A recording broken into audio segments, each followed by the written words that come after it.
A gente vai seguir nesse assunto e, como eu disse, detalhar profundamente com quem entende e muito do assunto. Na companhia de Natália Pasternak, doutora em microbiologia pela USP e presidente do Instituto Questão de Ciência. Boa noite, Natália. Faz tempo que a gente não conversa, mas diante do que foi explorado aqui, ninguém melhor do que você para nos detalhar essas informações e explicar o tamanho do desafio do novo governo na área da saúde. Mais uma vez, boa noite e um prazer sempre estar contigo. Boa noite, Yuri. O prazer é todo meu. Eu tava com saudades também, fazia tempo mesmo. Olha, Yuri, tá complicado mesmo. Essa situação que é reportada agora pelo Grupo de Transição de Saúde, ela não vem exatamente como surpresa, a gente já sabia que a situação era grave, mas eu acho que os números surpreendem muito. O desperdício de doses de vacina por falta de planejamento, a volta das doenças infantis, como a poliomielite, a gente teve também outras doenças reemergendo, como até casos de sarampo. Eu acho que a gente já comentou aqui várias vezes sobre a queda nas coberturas vacinais infantis, principalmente, e que essa queda ela tem diversos motivos, entre eles a questão de logística, distribuição, importação e a falta de campanhas informativas, campanhas publicitárias, campanhas que tragam a população para os postos de saúde, horário de funcionamento dos postos, vacinação em escolas e a desconfiança crescente, que isso sim é novidade no Brasil, que acabou também afetando como um dos fatores que afeta essa queda nas coberturas vacinais infantis. A gente nunca teve no Brasil, como no último ano, um sentimento anti-vacinas tão forte quanto, infelizmente, o que se criou aí durante o governo Bolsonaro, quando a gente teve o próprio ministro da Saúde colocando em dúvida para a população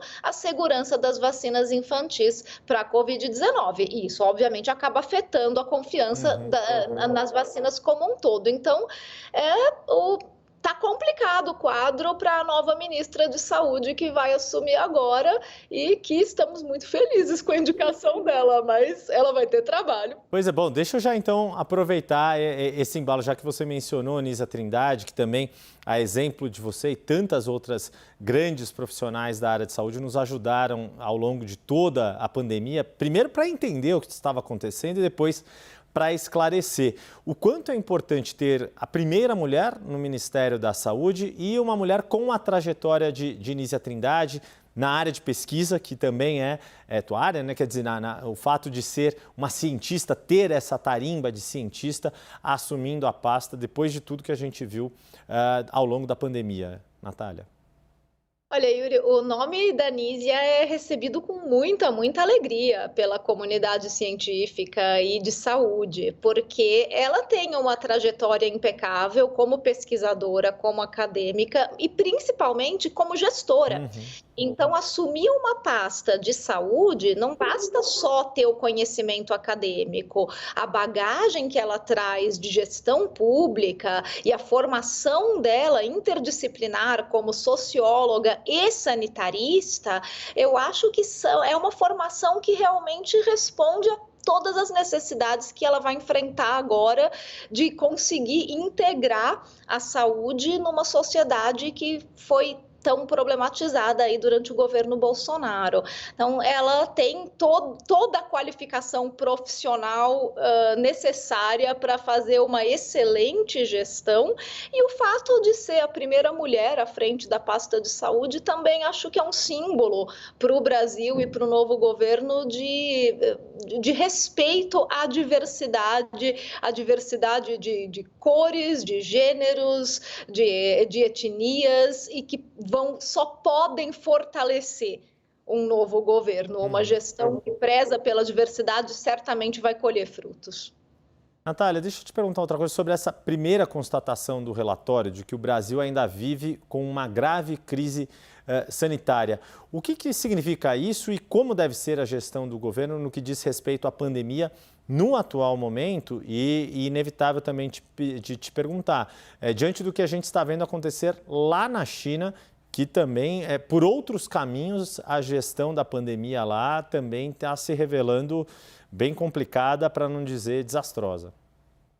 Olha, Yuri, a pandemia deixou marcas no mundo inteiro e isso, o Brasil, obviamente, não é exceção, ainda mais com a péssima gestão que a gente teve.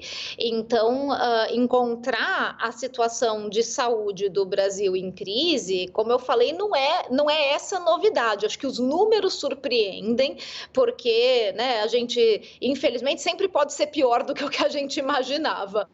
Mas o fato de encontrar o Brasil numa crise sanitária não é novidade, é um país que, como todos os outros, está aí tentando se recuperar dos efeitos da pandemia. No caso da China, as estratégias lá foram muito diferentes das estratégias aqui no Brasil e no resto, né, em grande parte do mundo.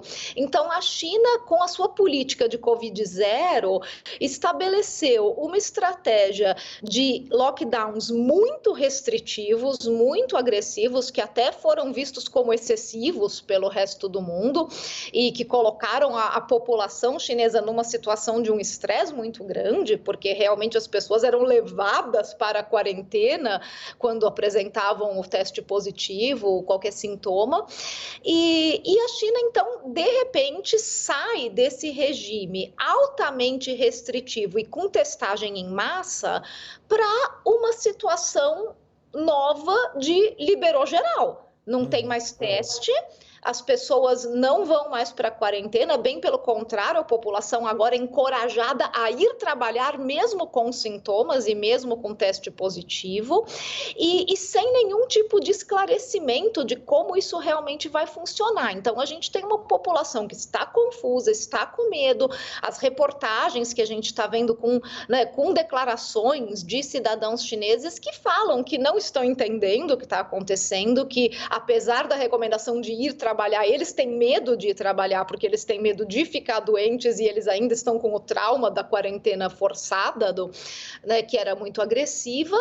E a China, por ter essa estratégia de uma restrição de movimentação muito intensa com a quarentena forçada, não investiu pesadamente em vacinação.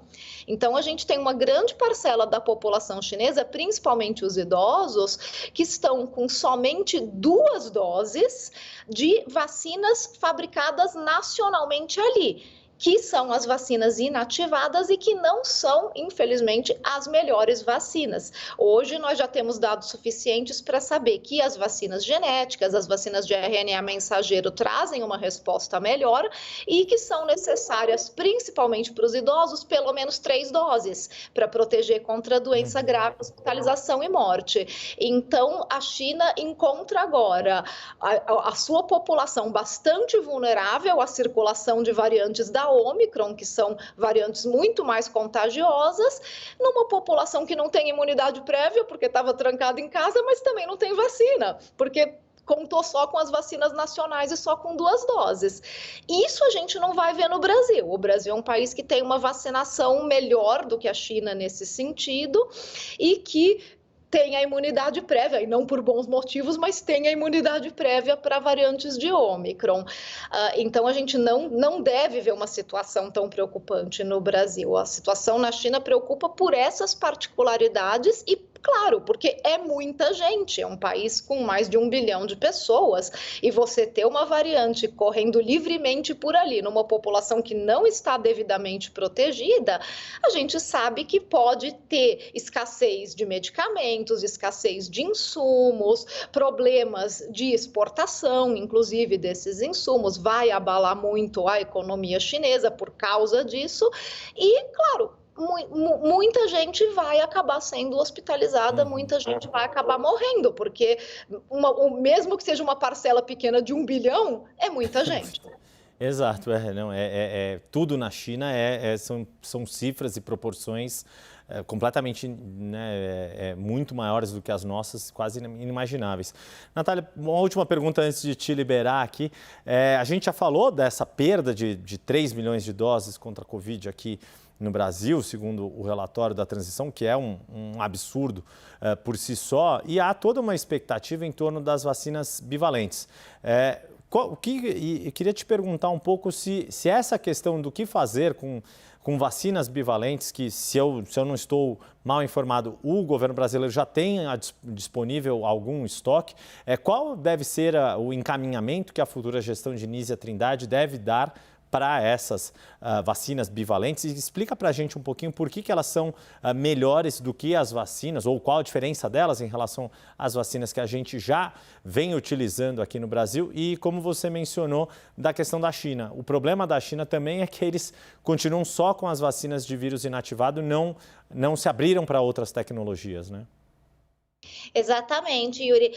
O que a gente tem até agora de resultados de estudos com as vacinas bivalentes, que são uma combinação aí da cepa original de Wuhan com a Omicron, elas parece, ligeiramente melhores para utilizar como dose de reforço do que as vacinas convencionais. Por que o ligeiramente? Porque realmente não é uma diferença tão grande assim. Tanto que a recomendação maior é que se façam doses de reforço. Se não tiver a bivalente, não é um problema tão grande. Se tiver bivalente, use, mas se não tiver, faça doses de reforço. O mais importante é que a população esteja com 3 doses e os idosos e imunocomprometidos, claro, com dose de reforço com a 4ª dose. Então, é muito mais importante garantir o número de doses do que focar tanto na bivalente. E no caso da China, é o que a gente já comentou, eles realmente acabaram excluindo as outras tecnologias por um nacionalismo mesmo de vacinas. Foi feito um esforço muito grande na China para promover as vacinas fabricadas lá.